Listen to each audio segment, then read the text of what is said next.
रामराम मंडळी. गावगाड्याच्या गोष्टींचा आजचा 130वा भाग. अगच्छन् वैनते योपी असं शीर्षक आहे. शाळेत असताना एक संस्कृत मधलं सुभाषित शिकलो होतो. योजनानां सहस्राणि शनैर्गच्छेत् पिपीलिका अगच्छन् वैनते योपी पदमेकं न गच्छति. गावगडाच्या या गोष्टी,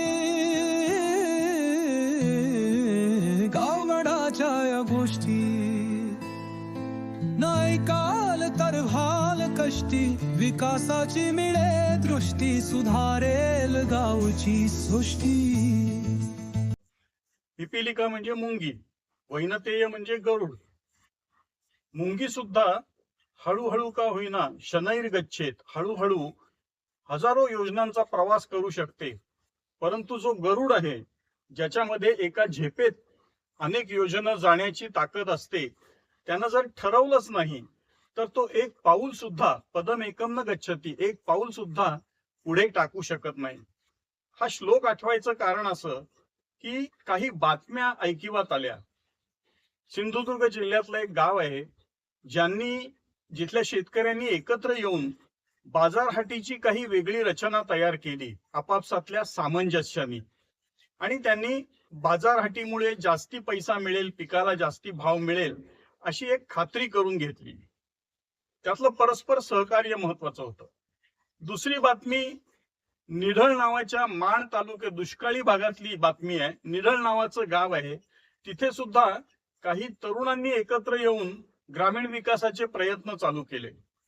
आणि याच्या मागे प्रेरणा होती त्यांच्याच गावातले एक जण जे प्रशासकीय सेवेत डेप्युटी कलेक्टर म्हणून काम करत आहेत, त्यांनी पुढाकार घेतला आणि तरुणांना प्रेरणा दिली. त्यामुळे तिसरी बातमी जी ऐकली ती तर फारच वेगळी होती. पुणे जिल्ह्यातल्या खेड तालुक्यामध्ये एक गाव आहे, तिथल्या एका महिलेनी शेण आणि गोमूत्रापासून एक गाय एक कालवड अशी तिच्याकडे होती आणि त्यांच्या शेण आणि गोमूत्रापासून वर्षाकाठी 50,000 रुपयाचा व्यवसाय केला. निव्वळ नफा मिळवला. शेणाचे आणि गोमूत्राचे काही प्रॉडक्ट्स त्यांनी तयार केले आणि ते विकले. त्यामुळे हे छोटे छोटे प्रयत्न चालू आहेत सगळीकडे.